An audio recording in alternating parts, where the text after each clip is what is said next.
P ശശിക്കെതിരായ ആരോപണം ആവർത്തിച്ച് PV Anvar MLA. ADGP MR Ajith കുമാറിനെതിരെയുള്ള വിജിലൻസ് അന്വേഷണം വൈകിപ്പിച്ചത് പി ശശിയാണ്. ഫയൽ മുഖ്യമന്ത്രിക്ക് മുൻപിൽ എത്താതെ പൂഴ്ത്തിവെച്ചു.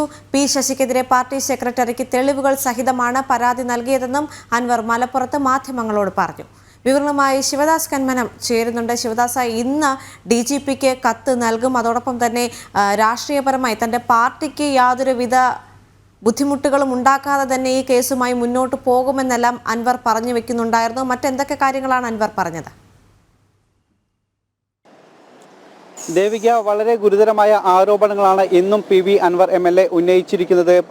പി ശശിക്കെതിരെയും മുഖ്യമന്ത്രിയുടെ പൊളിറ്റിക്കൽ സെക്രട്ടറി പി ശശിക്കെതിരെയും അതോടൊപ്പം തന്നെ ADGP MR അജിത് കുമാറിനെതിരെയുമാണ് വീണ്ടും അദ്ദേഹം ആരോപണങ്ങൾ ഉന്നയിച്ചിരിക്കുന്നത്. MR അജിത് കുമാറിനെതിരെ നേരത്തെ തന്നെ പരാതി നൽകിയിരുന്നു. പക്ഷേ ഈ പരാതികളെല്ലാം തന്നെ പൂഴ്ത്തിവെച്ചത് പി ശശിയാണ്. അതുകൊണ്ട് തന്നെ പി ശശിക്കെതിരെയുള്ള പരാതികൾ നൽകിയിട്ടുണ്ട്.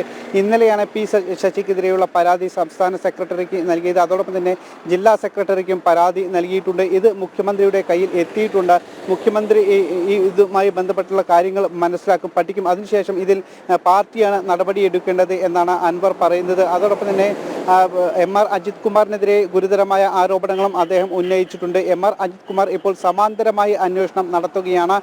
പോലീസ് സേനയ്ക്ക് ഉള്ളിൽ നിന്ന് തന്നെ അദ്ദേഹത്തിനെതിരെയുള്ള പരാതികളിൽ അദ്ദേഹം തന്നെ സമാന്തരമായ അന്വേഷണം നടക്കുന്നു. ഇത് ചട്ടലംഘനമാണ്. ഇപ്പോൾ MR അജിത് കുമാറിനെ ജോലിയിൽ നിന്ന് മാറ്റി നിർത്തണം, സസ്പെൻഡ് ചെയ്യണം, എന്നിട്ട് വേണം അന്വേഷിക്കാൻ എന്നാണ് പ്രധാനമായും അൻവർ കൂട്ടിച്ചേർക്കുന്നത്. കഴിഞ്ഞ ദിവസമാണ് ഈ ADGPയുടെ ഈ പരാതിയിൽ വിജിലൻസിൻ്റെ അന്വേഷണം പ്രഖ്യാപിച്ചത്. വിജിലൻസിൻ്റെ അന്വേഷണത്തെ സ്വാഗതം ചെയ്യുന്നു. അതോടൊപ്പം തന്നെ SITക്ക് താൻ പറഞ്ഞ കാര്യങ്ങളിൽ കൃത്യമായി ബോധ്യമുണ്ട്, താൻ പറഞ്ഞ കാര്യങ്ങളിൽ കഴമ്പുണ്ട്, കൃത്യമായ തൻ്റെ പരാതികളിൽ കൃത്യമായ കഴമ്പുണ്ട് എന്ന് SITക്ക് തന്നെ ബോധ്യപ്പെട്ടിട്ടുണ്ട്. അതിൻ്റെ അടിസ്ഥാനത്തിലാണ് ഇപ്പോൾ വിജിലൻസിൻ്റെ അന്വേഷണം പ്രഖ്യാപിച്ചിരിക്കുന്നത്. വിജിലൻസിൻ്റെ അന്വേഷണം വന്ന അതിനെ കൃത്യമായ പുറത്തു വന്നതിന് ശേഷം മറ്റു കാര്യങ്ങൾ പറയാം എന്നാണ് ഇപ്പോൾ MLA പറഞ്ഞിരിക്കുന്നത്. എന്തായാലും ഇതുമായി ബന്ധപ്പെട്ട് നിലവിൽ കൂടുതൽ തെളിവുകൾ താൻ ശേഖരിച്ചു വെച്ചിട്ടുണ്ട്. ഇനിയും കൂടുതൽ തെളിവുകൾ താൻ ശേഖരിച്ചു വെച്ചിട്ടുണ്ട്. വരും ദിവസങ്ങളിൽ അതും പുറത്തുവിടും. നിലവിൽ നൽകിയ പരാതികളിൽ കൃത്യമായ കാര്യങ്ങൾ പുറത്തു വന്നതിന് ശേഷം ഇത്തരത്തിലുള്ള തെളിവുകൾ താൻ പുറത്തു വരും. പക്ഷേ പല ആളുകളിലും പോലീസ് ഉദ്യോഗസ്ഥർക്ക് തന്നെ പലപ്പോഴും ഈ MR അജിത് കുമാറിനെതിരെ അതോടൊപ്പം തന്നെ സുജിത് ദാസിന് അടക്കമുള്ള പോലീസ് ഉദ്യോഗസ്ഥർക്കെതിരായ തെളിവുകൾ പോലീസ് ഉദ്യോഗസ്ഥരുടെ കൈകളിൽ തന്നെയുണ്ട്. പക്ഷേ പലപ്പോഴും അത് നൽകാൻ അവർക്ക് മടിയുണ്ട്. അതോടൊപ്പം തന്നെ പല പരാതി ഈ പോലീസ് സ്റ്റേഷനിൽ ഇവർ ഉദ്യോഗസ്ഥരായിരിക്കുന്ന സമയത്ത് ഇവർക്കെതിരെ പല പരാതികളും ഉണ്ടായിരുന്നു. ആളുകൾ തന്നെ പല ആളുകളും പരാതി നൽകിയിരുന്നു. പക്ഷേ പലപ്പോഴും ആളുകൾക്ക് ഇതിൻ്റെ എല്ലാം തെളിവുകൾ നൽകാനുള്ള ഒരു പേടി ഇപ്പോഴും ഉണ്ട്. എന്തായാലും കൂടുതൽ തെളിവുകൾ താൻ ഇപ്പോഴും ശേഖരിച്ചു കൊണ്ടിരിക്കുകയാണ്. വരും ദിവസങ്ങളിൽ ഇത്തരം ശേഖരിച്ച തെളിവുകൾ വീണ്ടും പുറത്തുവിടും. നിലവിൽ ഇപ്പോൾ ഗുരുതരമായ ഒരു ആരോപണം തന്നെയാണ് PV അൻവർ പുറത്തുവിട്ടിരിക്കുന്നത്. MR അജിത് കുമാർ സേനയ്ക്കുള്ളിൽ നിന്ന് സമാന്തര അന്വേഷണം നടത്തുന്നു. അതോടൊപ്പം പി ശശിക്കെതിരായ പരാതി പാർട്ടിക്കുള്ളിൽ നൽകിയിട്ടുണ്ട്. ആ പരാതികളിൽ നടപടി വന്നാൽ അതിനുശേഷം മറ്റു കാര്യങ്ങളിൽ താൻ ഇടപെടും എന്നാണ് PV അൻവർ ഇപ്പോൾ നിലവിൽ പറഞ്ഞിരിക്കുന്നത്. ദേവിക. ശരി ശിവദാസ്, ദയവായി തുടരുക. മറ്റൊരു റിപ്പോർട്ട് കൂടി പരിശോധിക്കേണ്ടതായിട്ടുണ്ട്. ഒരു രാജ്യം ഒരു തെരഞ്ഞെടുപ്പിനെ മുസ്ലിം ലീഗ് സ്വാഗതം ചെയ്തതിന് തെളിവ് 2015 പാർലമെന്റ് സ്റ്റാൻഡിംഗ് കമ്മിറ്റിക്ക് മുന്നിലാണ് മുസ്ലിം ലീഗ് ഒരു രാജ്യം ഒരു തെരഞ്ഞെടുപ്പിനെ അനുകൂലിച്ചത്. സമയവും അധ്വാനവും ഉൾപ്പെടെ ലാഭിക്കാൻ കഴിയുമെന്നായിരുന്നു ലീഗ് നിലപാട്. സഭയുടെ മേശപ്പുറത്ത് വെച്ച റിപ്പോർട്ടിന്റെ പകർപ്പ് ജനം TVക്ക്. ജനം ബിഗ് ബ്രേക്കിംഗ് വിവരങ്ങളുമായി ശിവദാസ് തുടരുന്നുണ്ട്. ശിവദാസ്, ഇതിന് അനുകൂലിച്ച് മുസ്ലിം ലീഗ് നൽകിയ ആ നിലപാട് അത് ഈ തെളിവോടുകൂടി നമ്മൾ പുറത്തുവിടുകയാണ്. കാരണം ഇത്തരം ഒരു സംഭവം അല്ലെങ്കിൽ ഒരു രാജ്യം ഒരു തെരഞ്ഞെടുപ്പ് എന്നൊരു നിലപാടിലേക്ക് മുസ്ലിം ലീഗ് കടന്നതിൻ്റെ തെളിവുകളാണ് ഇപ്പോൾ നമ്മൾ പുറത്തുവിട്ടുകൊണ്ടിരിക്കുന്നത്. മാത്രവുമല്ല ഇതുമായി ബന്ധപ്പെട്ട് അല്ലെങ്കിൽ നമുക്ക് ലഭിക്കാൻ പോകുന്ന ചില ആനുകൂല്യങ്ങൾ അല്ലെങ്കിൽ സമയവും അധ്വാനവും ഉൾപ്പെടെ ലാഭിക്കാൻ നമുക്ക് കഴിയുമെന്നുൾപ്പെടെ മുസ്ലിം ലീഗ് പറഞ്ഞു വെക്കുന്നുമുണ്ടല്ലേ?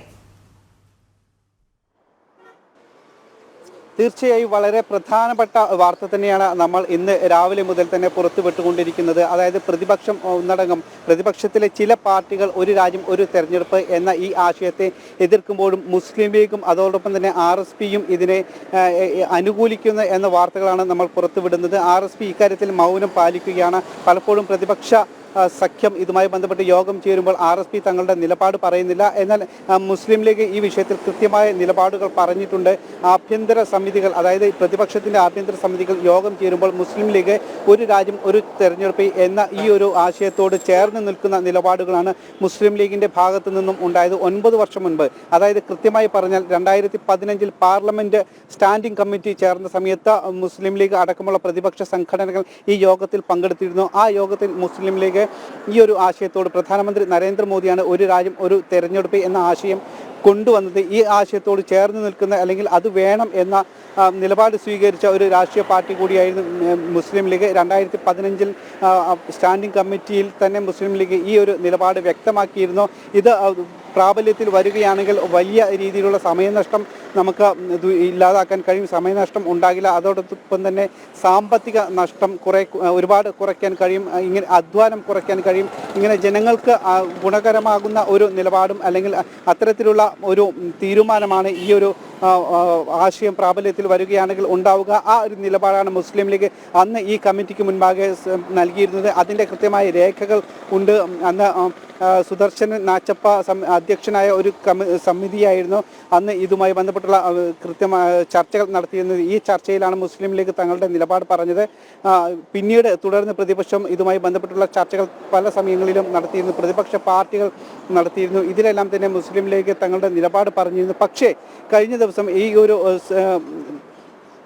ഈ ഒരു സമിതി ഇതുമായി ബന്ധപ്പെട്ട് രാഷ്ട്രപതി ഇതുമായി ബന്ധപ്പെട്ട് അംഗീകാരം നൽകിയ സമയത്ത് നമ്മൾ മുസ്ലിം ലീഗ് നേതാക്കളുടെ പ്രതികരണം തേടിയിരുന്നു. പാണക്കാട് സാദിഖ് അലി ശിഹാബ് തങ്ങൾ, അതോടൊപ്പം തന്നെ ദേശീയ ജനറൽ സെക്രട്ടറി PK കുഞ്ഞാലിക്കുട്ടി എന്നിവരിൽ നിന്നും നമ്മൾ പ്രതികരണം തേടിയിരുന്നു. ആ പ്രതികരണത്തിൽ അവർ പറഞ്ഞത് ഇത് താൽക്കാലികമായി തട്ടിക്കൂട്ടിയ കമ്മിറ്റിയാണ്. രാംനാഥ് കോവിന്ദിൻ്റെ ഈ കമ്മിറ്റി തട്ടിക്കൂട്ട് കമ്മിറ്റിയാണ്. ഇത് പ്രാബല്യത്തിൽ വരില്ല എന്നാണ്. അതായത് മുസ്ലിം ലീഗ് മലക്കം മറിയുന്ന ഒരു കാഴ്ചയാണ് നമ്മൾ കണ്ടത്. പക്ഷേ കൃത്യമായ രേഖകളിൽ അവർ ഇതിനെ അനുകൂലിക്കുന്നു എന്നതിൻ്റെ തെളിവുകൾ നമ്മൾ പുറത്തുവിട്ടിട്ടുണ്ട്. രേഖകൾ നിലവിൽ അത് ഉണ്ട്. പക്ഷേ രാഷ്ട്രീയമായി അവർ ഇതിനെ എതിർക്കുന്നു. അത് പ്രതിപക്ഷ മുന്നണിയുടെ കൂടെ നിൽക്കുന്നു എന്നതിൻ്റെ ഭാഗം മാത്രമായിട്ടാണ് അവർ ഇതിനെ എതിർക്കുന്നത്.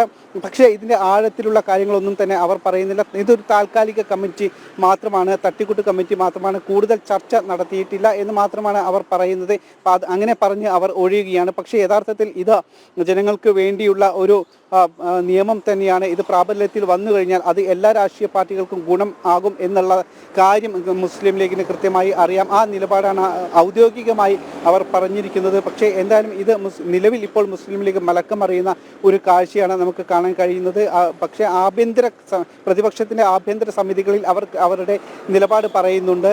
എന്തായാലും ഇപ്പോൾ ഈ നിലപാട് മാറ്റത്തിന് പിന്നിലുള്ള കാര്യം അവരുടെ രാഷ്ട്രീയപരമായ നിലനിൽപ്പിൻ്റെ ഒരു വിഷയം കൂടിയാണ്.